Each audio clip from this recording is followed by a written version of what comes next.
dapat dilanjutkan dalam waktu 12 jam ke depan, sehingga dapat dilanjutkan sampai dengan tanggal 15 Februari 2024 atau hari ini sampai dengan jam 12 tadi ya, berarti kan penghitungan suara secara waktu sudah selesai. Nah, sehubungan dengan itu, diantaranya beberapa hal yang perlu kami sampaikan.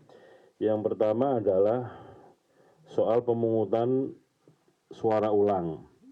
Sebagaimana yang kami sampaikan tadi malam, kami masih menghimpun laporan-laporan dari KPU Provinsi, KPU Kabupaten Kota, sehubungan dengan situasi-situasi yang dapat menjadi alasan dilakukannya pemungutan suara ulang. Nanti juga teman-teman Bawaslu melalui Mas Bagja, Ketua Bawaslu juga akan menyampaikan temuan-temuannya yang nanti akan kami respon, sehingga sama-sama kita klarifikasi atau cross check antara data laporan dari KPU dan juga data temuan dari Bawaslu. Karena pada dasarnya untuk dapat dilakukan pemungutan suara ulang itu mekanismenya adalah rekomendasinya oleh Panwascam ya. Panwascam yang bekerja ruang lingkupnya ada TPS yang potensial dilakukan pemungutan suara ulang. Kemudian rekomnya Panwascam disampaikan kepada PPK dan PPK melaporkan kepada KPU Kabupaten Kota. Menurut Undang-Undang Pemilu, pemungutan suara ulang itu yang memutuskan perlu atau tidaknya itu adalah KPU Kabupaten Kota. Tentu saja bisa karena penilaiannya sendiri, bisa juga karena rekomnya Bawaslu. Misalkan sebagai contoh ya, ada laporan dari KPU NTB misalkan, proses penghitungan suara begitu calonnya ada yang kalah, caleg ya, kemudian timnya ngamuk dan kemudian merusak situasi yang ada di situ. Itu hanya kan dokumen-dokumen yang entah surat suara, kemudian formulir menjadi problem, sehingga hal seperti ini juga sangat mungkin dilakukan pemungutan suara ulang. Tapi kalau memang dokumennya ada dan kemudian diakui oleh saksi-saksi yang lain, tentu itu kita anggap sah dan kemudian dilanjutkan dengan rekapitulasi di tingkat kecamatan.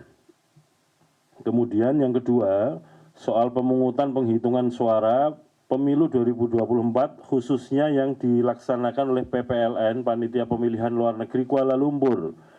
Saudara sekalian, pemungutan suara atau pemilu di luar negeri itu dilaksanakan oleh Panitia Pemilihan di luar negeri. Ada 128 perwakilan PPLN.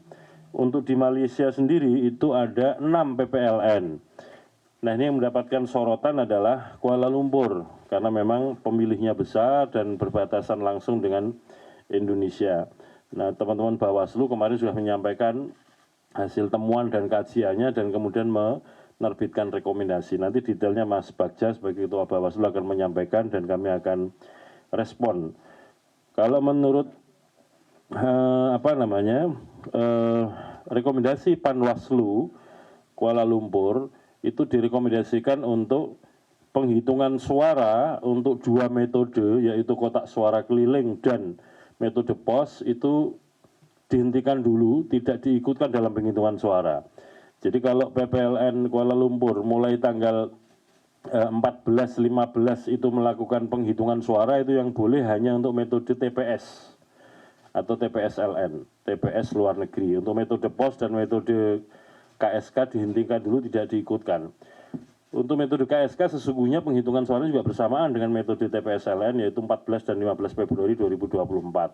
Nah, untuk metode pos itu jadwalnya dihitung untuk metode pos 15 sampai 22 Februari. Sekali lagi untuk 2 metode itu dihentikan dulu, tidak diikutkan karena ada temuan-temuan yang sebenarnya KPU sendiri sudah mengetahui ada situasi yang secara prosedural dan kebetulan apa yang jadi yang diketahui oleh KPU dan juga ditemukan Bawaslu ini sinkron, sehingga kemudian nanti situasinya potensial untuk metode pos dan metode KSK kotak suara keliling khusus di Kuala Lumpur akan dilakukan pemungutan suara ulang. Detail-detail dan kemudian mekanismenya kami di KPU Pusat akan mempersiapkan segala sesuatunya, tentu saja nanti berkoordinasi dengan Bawaslu.